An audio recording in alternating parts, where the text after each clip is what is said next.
Sa video ay makikita natin ang isang babae sa isang kwarto, ngunit ng mga sandaling ito ay may napapansin siyang kakaiba sa labas ng kanyang kwarto, at dahil sa kanyang kuryosidad ay sinilip niya ito, ngunit ilang hakbang pa man lang mula sa kanyang kwarto palabas ng pintuan ay bigla na lamang siyang sinalubong ng isang tila ba isang anino, kaya't agad naman siyang natilapon sa kanyang kama at nawalan pa ito ng malay.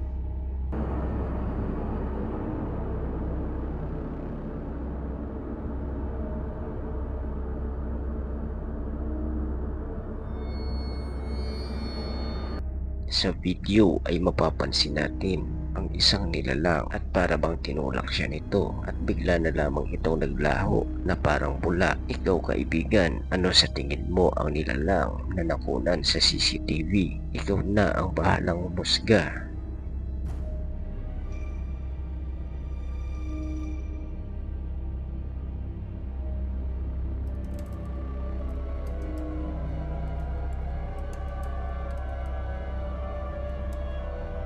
Ang video na ito ay kuha sa bansang Mexico. Sa video ay makikita natin ang isang lalaki na binibidyuhan ang isang manikib na Santa Claus. Ngunit ng mga oras na ito ay wala siyang kamalay-malay na may paranormal na palang nangyayari sa laruan na ito.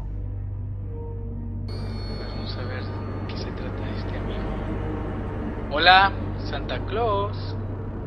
Hey, mándale un saludo a mis amigos, por favor. Ay, no manches. ¿Qué pedo? No está conectado, no manches. No manches, no manches. ¿Qué pedo? No manches.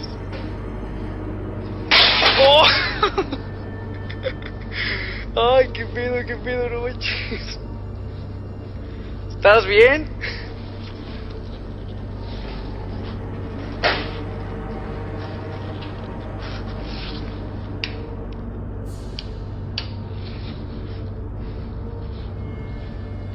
Ay, no manches. Esto sí da un chorral de miedo, no manches. ¿Qué pedo con esto? No manches, ni siquiera está conectado, no manches. Oye, gordo, ¿estás bien? No, sabes que ya mejor me voy. Qué tontería estoy haciendo. La verdad es que...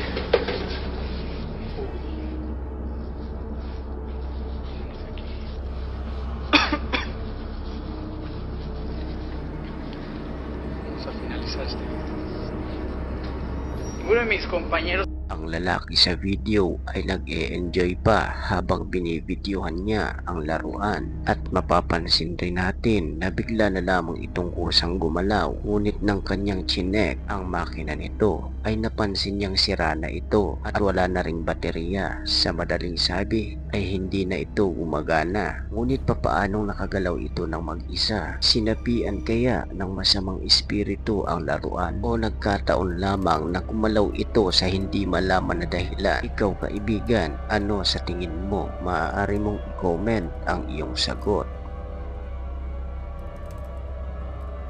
Sa video na ito ay makikita natin ang dalawang taong nakaupo sa isang barindilya. Sa unang tingin ay parang wala namang kakaiba, ngunit ng mga gabing ito ay makakaranas pala sila ng isang nakakapangilabot na pangyayari.